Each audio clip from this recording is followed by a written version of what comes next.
నేటి ప్రశ్న మరియు సమాధానం 2025 ఐసీసీ ఛాంపియన్స్ ట్రోఫీకి ఆతిథ్యం ఇస్తున్న దేశం ఏంటి?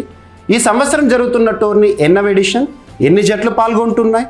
ఐసీసీ ఛాంపియన్స్ ట్రోఫీ చరిత్రలోనే అత్యధిక టైటిళ్లను కైవసం చేసుకున్న జట్టు లేదా జట్లేంటి?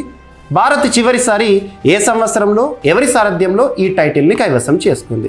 ఇక సమాధానాన్ని పరిశీలిస్తే 2025 ఐసీసీ ఛాంపియన్స్ ట్రోఫీకి పాకిస్తాన్ ఆతిథ్యం ఇస్తోంది, కానీ హైబ్రిడ్ విధానంలో జరుగుతోంది. అంటే భారత్ ఆడే మ్యాచ్లు పాకిస్తాన్లో కాదు, దుబాయ్లో.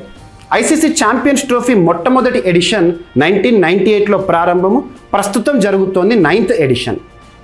ఈ టోర్నమెంట్ చరిత్రలోనే అత్యధిక సార్లు భారత్, ఆస్ట్రేలియా చెరి 2 సార్లు టైటిల్ని కైవసం చేసుకున్నాయి. భారత్ మొదటిసారి 2002 సంవత్సరంలో సౌరవ్ గంగూలీ గారి క్యాప్టెన్సీలో శ్రీలంకతో సంయుక్తంగా విజేతగా నిలిచింది. ఇక 2013 సంవత్సరంలో చివరిసారి మహేంద్ర సింగ్ ధోని గారి సారథ్యంలో భారత్ విజేతగా నిలిచింది.